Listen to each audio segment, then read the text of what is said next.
The Holy Gospel according to St. John, the 10th chapter. Glory to you, O Lord. Jesus said, "Very truly I tell you, anyone who does not enter the sheepfold by the gate, but climbs in by another way is a thief and bandit. The one who enters by the gate is the shepherd of the sheep. The gatekeeper opens the gate for him, and the sheep hear his voice. He calls his own sheep by name and leads them out. When he has brought out all of his own, he goes ahead of them, and the sheep follow him because they know his voice. They will not follow a stranger, but they will run from him because they do not know the voice of strangers." Jesus used this figure of speech with them, but they did not understand what he was saying to them. So again Jesus said to them, "Very truly I tell you, I am the gate for the sheep. All who came before me are thieves and bandits, but the sheep did not listen to them. I am the gate. Whoever enters by me will be saved, and will come in and go out and find pasture. The thief comes only to steal and kill and destroy. I came that they may have life, and have it abundantly." The Gospel of the Lord. Usually when I have heard the given gospel text for today preached, it has focused on the sheep knowing the voice of the shepherd. Probably because there is something so very intimate and personal about the notion that Jesus knows us by name. And I like the idea that sheep follow him because of his tender knowledge of each of them. It's a really nice part of the story, right? We all want that safety and that security that comes from that. I'm pretty sure that that isn't what's actually going on here, but we'll get to that in just a minute. What I don't really care for in the story is the part about the gate, mostly because it echoes with a certain amount of salvific exclusivity. It's easy to interpret this story as a who's in and who's out story, by taking the gate to mean Jesus is the only way by which persons receive salvation, and that nobody should attempt to bypass this point of entry. But once you get through the gate, then you're good to go. Okay, but this my way or the highway approach doesn't sit well with me, which actually doesn't really matter. Most importantly, it is contrary to the way and life of Jesus. This Jesus who will search high and low for a singular lost sheep, who will sit with the outcast and the hungry, and will be led to his death like a sacrificial lamb for the sake of the whole world. These ways are wide-armed inclusive. The way to everlasting life, when Jesus talks about it, doesn't seem to be under lock and key or barred by doctrine or imperial understanding. Jesus doesn't say, "I am the fence." He says, "I am the gate." And the purpose of a gate is not to let some in and to keep some out, but rather the purpose of the gate is to let sheep come and go between regions, between spaces of safety and spaces of danger, between spaces of confinement and spaces of freedom. The sheep encounter all of those regions. Therefore, I don't think this has anything to do with who's getting in and who's out, or ensured safety and security. And so I began thinking about the gate, about Jesus, as more of a threshold. And I think when we often think about thresholds, we envision, right, the piece of wood or metal that's at the bottom of the door that we walk over as we enter a room or a building. However, a threshold, by definition, is not simply just a line that happens to separate one physical space from another. A threshold is also a significant frontier, a point of great transformation, dividing one world of feeling or understanding from another. In some ways, and as I wrote this down, I thought, oh, that sounds really flowery, and it doesn't make a lot of sense, so hopefully it doesn't sound that way. But in some ways, it is like standing on the shoreline of the invisible and stepping through the gates of time to a new reality. There's a new room or a new world or a new life on the other side of the threshold, on the other side of the gate.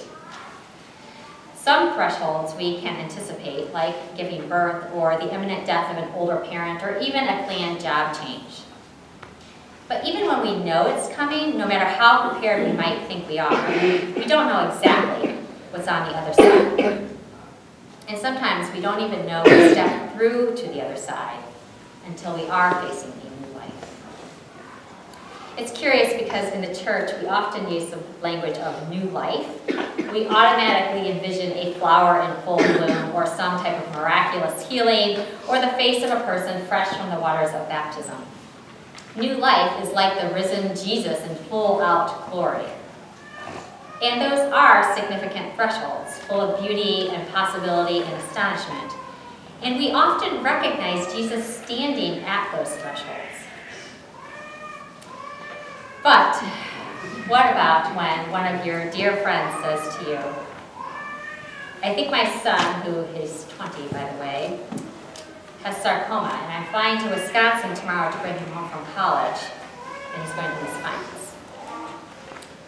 I mean, that's a threshold that will stop your heart. It's a dividing line that none of us would ever want to set one toe across. It's a different life on the other side of that reality. It's a new life, one that no one would ever want to live. But now there's no choice. Some thieves drug her and her whole family from the safety and the security that she knew, and now they're out there, left to the wolves. Seemingly all she had and all she enjoyed inside the pen has been lost. Maybe it is the phone call from my friend, or maybe it's gradually getting older and realizing the fragility of life. Maybe it's just too many unexplained heartaches in the world. Or maybe it's last Sunday when I wasn't here. What I did was I watched a grown man get baptized and jump out of, like it was a fountain, and jump out of the waters of baptism with joy. Or maybe it's just the passage of life. But I think at some point we realize that we never get to go back into the pen. No matter who you are, Christian, Jew, atheist, Muslim, Buddhist, some thief seeks to come and steal your life away. And sometimes your life is your 20-year-old son. Sometimes it's your dog. Sometimes it's your health. I read something this week about the sheep and gate story, and I thought, well, that's just not true. And I'm not going to perpetuate it, and it might be how we ended up here at this point. But it said that Jesus is a two-way gate.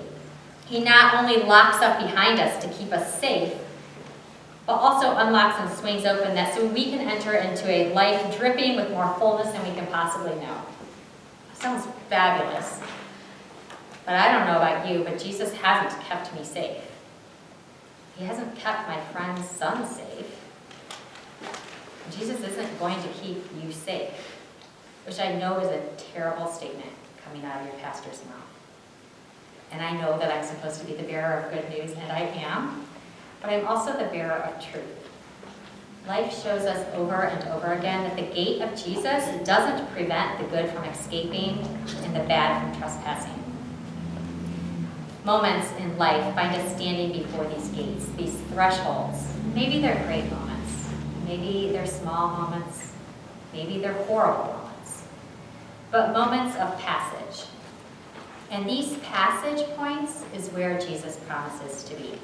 These points are where I need him to be, otherwise I am hanging up my robes for good. Shepherds in the Middle East used to physically lay themselves down at the opening between the pen and the wild. And they physically functioned as both the gate and the shepherd. The fact that our Lord laid his body down on the cross, at the gate between life and death, just might make all the difference between our being able to cross those thresholds of life or not. Because see, if I was my friend whose son is facing the unknown, I just don't know if I could get out of bed. I just don't know if I could make the call to that oncologist. I don't know if I could watch him curled up in the room that he grew up in. I don't think I could. And she is, somehow. Somehow, she refuses to let thieves steal and kill and destroy. And she might not say it's Jesus. I know her pretty well. She might not say it's Jesus. But I believe that the only way one can navigate from the pen to the wild and live in this new reality is because Jesus is guarding and guiding and protecting her as she crosses those unthinkable spaces. I don't remember what I said to her last week, but I remember her saying, "You always know the right thing to say." And believe me, I don't actually know the right thing to say. I have no idea the right thing to say in those types of circumstances, but I do know the wrong thing to say. And it is, everything will be just fine and Jesus will keep you safe. Because I know that the door has swung wide open and things will never be the same again. But I also know that having the promises of Jesus guard those moments matters. That speaking the promises of Jesus into those points of life matters, and grace it in a way that none other can. And so a blessing on the threshold of your days that you may be facing. May you stand sure on the ground before you as you step into the unknown. May you know that every grace for the day will unfold before you. And may your journey settle you into the arms of the shepherd who does know you.